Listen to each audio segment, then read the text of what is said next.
यो भिडियो हेरिरहनुभएका सम्पूर्णलाई मेरो नमस्कार। आज चाहिँ नेपाल सरकारको ई-एटेन्डेन्स पोर्टल, जो कि एटेन्डेन्स पोर्टल भनेर पनि हामीले बुझ्छौँ, त्यो एटेन्डेन्स पोर्टलबाट ई हाजिरीको आफ्नो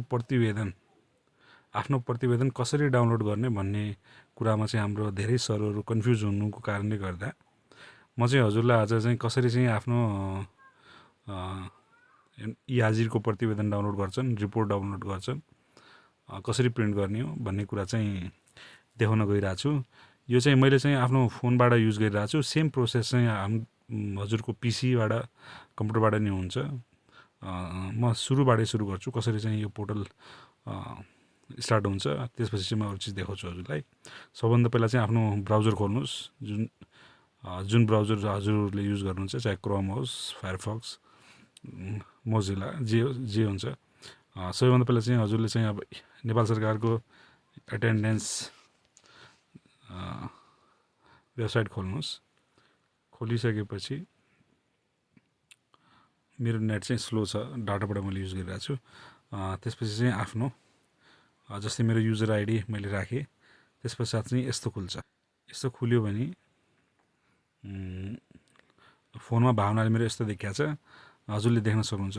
यसलाई चाहिँ डेस्कटप भ्यूमा पनि हजुरले लगेर युज गर्न सक्नुहुन्छ, तर म चाहिँ यसरी चाहिँ नै युज गर्छु। र एउटा कुरो म हजुरलाई भन्न चाहन्छु कि मेरो चाहिँ एउटा एडमिन पोर्टल भएको हुनाले, प्रोफाइल भएको कारणले चाहिँ यस्तो देखिरहेछ। त्यही भएर हजुरले चाहिँ कन्फ्युज नहुनु होला।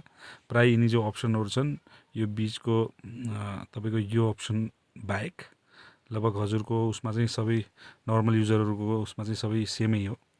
अहिले चाहिँ म अरू चिज केही नदेखाएर प्रतिवेदन मात्रै, यो भिडियो चाहिँ प्रतिवेदनको लागि मात्रै हो।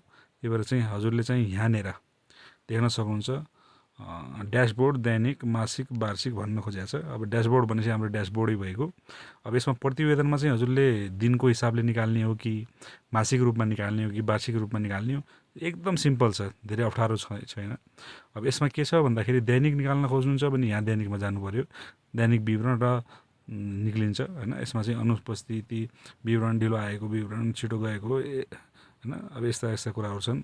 अब प्रायः चाहिँ हामीले चाहिँ प्रतिवेदन भनिसकेपछि कि त वार्षिक कि त मासिक निकाल्नुपर्छ। अब हामीले चाहिँ मासिकै निकाल्नुपर्छ, किनभनेपछि हजुरको तपाईँको तलब खाने होइन, आफ्नो तलबको लागि चाहिँ अब मासिक रूपमा रिपोर्ट बुझाउने हुनाले अब यहाँ चाहिँ हामी मासिकमा जान्छौँ।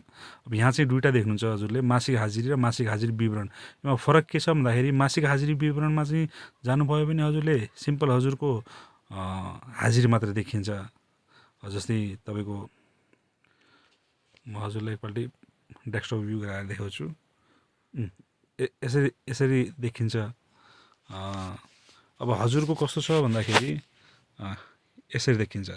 यसमा के छ भन्दाखेरि हजुरको टाइम चाहिँ देखिन्न, तर उपस्थिति आज आउनु भएको होइन, त्यसपछि उपस्थिति भएको देखाउँछ। तर तपाईँको यसमा फेरि के छ, मासिक हाजिरी विवरणमा हजुर जानुभयो भने फेरि तपाईँको टाइम आएको गएको टाइम पनि यसमा देखाउँछ। त्यही भएर हजुरले प्रतिवेदन बुझाउने बेलामा चाहिँ कस्तो खालको प्रतिवेदन बुझाउने हो, टाइमसितको प्रतिवेदन बुझाउने हो भने हजुर मासिक हाजिरी विवरणमा जानु पर्यो।